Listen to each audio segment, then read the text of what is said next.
So, Alta, do you have any more songs? Because you were spitting and whittling. And then you sang me a cute song. Can you? It's just for fun. I don't want you to. Oh, I don't know. What was it about? You just sang me a song. Was I have 3 little rules, folded gently and tight. They are tiny and no, I have 2 little hands. Okay, let's start over, yeah. I have 2 little hands folded snugly and tight. They are tiny and weak, but they know what is right. During all the long hours till daylight is through, there is plenty indeed for my 2 hands to do. I love it. That was my song when I was in I think 1st grade. I don't know. That's wonderful. I sung it all my life. I love that family. The Parkers. I cleaned house for the Parkers and I cleaned house for Lula. And I loved all of them. They were just, and when Grandpa died, they used to set up with the dead person, you know. Yeah. Didn't take him to the mortuary. And Eb came and set up one night and he come back the next night and my uncle said, well, Eb, you sat last night. And he said, I know, and I slept all day today. So he says, I'm going to spend the last time I've got with Esberg, because he says, I just dearly loved him. And who's Esberg? My grandpa, the blacksmith, the old blacksmith. They lived on the corner up here, and down in the middle of the block here was Grandpa's blacksmith shop. So it was just a hop, skip, and a jump. And I've done that too. I've spent time with people that have passed. It's quite touching. It's very dramatic. You bet. You don't forget them, do you? No, just one passed, and another gal. We were singing church songs all night, and then I said goodbye to her, and the next person watched her pass away. It's quite an Grandpa honor. Parker would hold his coat open like that. He had inside coat pockets on his old suit coats. And he always had candy in them. For the kids. And Butch would too. Butch always had candy for the kids. He did. Yeah. And you just heard stories. You never met him, but Lula's book says he came back and visited the family in 1925. Lula Parker Bentison's book, Butch Cassidy, My Brother. So she met him in 1925, and she tells all her stories and what they had to say, and I believe her. She knows where he's buried, and she says she can walk to his grave, but she won't tell anybody because she says they dig him up. But she says they're not going to get him. She says, I've got him buried and secretly buried. So I don't think there was many people knew where Butch's grave was. Right. They protected it. Right. Because he did not die in Bolivia. No. Did you see the movie with Robert Redford and Paul Newman? Yeah, I did, and I can't remember very much about it because it was years ago that I saw it. Do you remember Robert Redford coming to visit Lula? I might have. Yeah, well, you were just 15, so it's kind of hard to remember. But every year, Robert Redford would come and visit Lula because they met on the set of Butch Cassidy and the Sundance Kid in 1969. And they became fast friends, and every year Robert Redford would take time out of his busy movie star schedule to come and visit Lula. I have pictures of Robert Redford and Lula visiting together, and then she passed away. Do you remember when Lula passed away? Yeah, I was married by then, but I remember. Yeah, when, do you know what year? I'm sure we could look it up on What year Lula died? But, no, I was married. When was I married? It's okay. I can't think what year. Well, you were born in 1922.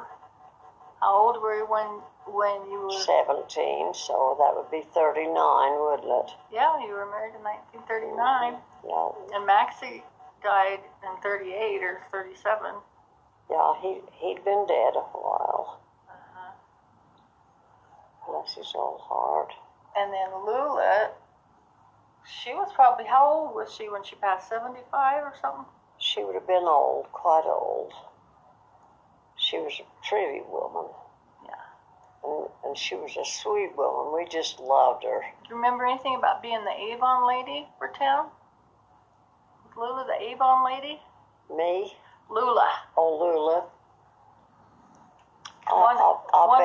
One lady told me that she was her Sunday school teacher. Her name was Maureen. She was in Circleville. She's in her 70s. And I met Maureen in St. George, and she told me some neat stories. Who would she be? Maureen Gass? Maureen? I'm not sure. I don't know. It doesn't matter. I know. That's why it's so important to record this. And I would know on the course. Maureen. They call her Mo. Her nickname's Mo. And she said that Lula was her Sunday school teacher, and she was the Avon lady, and she just smelled of Avon, and she would wear a fox shawl that was kind of missing a lot of hair. It was really old. Do you remember Lula in church at all? I just remember Lula all the time. I worked for her. I cleaned house for her. You did? Did you go to church with her? I could have.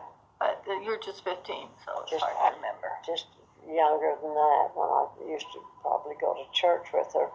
But by the time I was 15, I was cleaning her house, and we cleaned the wallpaper with Dole. And her husband stood right there and held that ladder that I climbed up on. He did not want that ladder collapsing and hurting me, so he stayed right there and helped clean the wallpaper. There you go. That was a good man. Yeah, Maxie Parker. No, that was her dad, but her husband. What was her husband's name? Jos Bittinson. What's his name again? Jos. How do you? Jos. Well, Joseph, I suppose. Joseph, but they call him Jos. Joseph. Jos Bittinson. I think it was neat that she went by Lula Parker Benson. Yeah. And she was Butch Cassidy's sister, and I have her recorded voice of being interviewed. Isn't that nice? Oh, you would love listening to my recorded interview of Lula. I can't remember Grandma Parker very.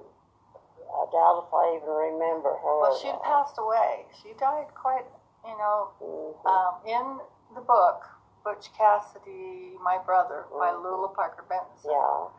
She said that mother died, Annie died of a broken heart because of Butch's robbing days. Yeah, she did. But they knew where he was when no one else knew. Right. He kept in touch with his family, and that was good. Yeah. Visited him in 1925. It's right there in Lula's book. I'm just quoting her. Yeah. And they knew where he was at all times. And we've identified that Butch was William Thaddeus Phillips of Spokane, Washington. He was what? William Thaddeus Phillips of Spokane, Washington. But then he got sick and came and stayed with Lula. Grandpa shod his horses. Oh, yeah. He was a blacksmith, and he'd bring not only his horse, but several others. And Grandpa didn't tell anybody whose horses they were. Did he pay him, or did he just? Oh yeah, he'd pay him. Yes, he would. Yeah. But Grandpa would have done it for nothing for the Parkers, because they was both born and raised in Beaver. And they both came to Panguitch, or to Circleville. But I think that's neat that your grandpa was the blacksmith, and he took care of Butch Cassidy's horses. And he told you that, huh? You bet. What did he think about Butch? What did he think? Well, whatever he might have thought, he never said a bad thing about Butch. Just that he took care of his horses. Yeah, he took care of Butch's horses, and he knew Butch, and he knew how good Butch was to his dad. They knew nothing but good about the Parkers. Right. families just like this. Right. And it's unfortunate that he robbed banks, but I'm telling the story that Butch Cassidy changed his ways. He changed his identity. He went to Paris, France, and had a facelift so nobody could recognize him. And then he came back as William Thaddeus Phillips. Who? William Thaddeus Phillips of Spokane, Washington was his alias, okay? I remember that. Did somebody tell you? If they were keeping it a secret, I doubt that they told you that William Thaddeus Phillips was Butch Cassidy. But we have his photo transparencies and the proof that he had a facelift in Paris. And then my family knew all about him because the two families, the Parkers and the Birds, were just like this. Yeah. They both came from Beaver, and they were always very close friends. And when my grandpa died, they used to set up with the bodies, they didn't take them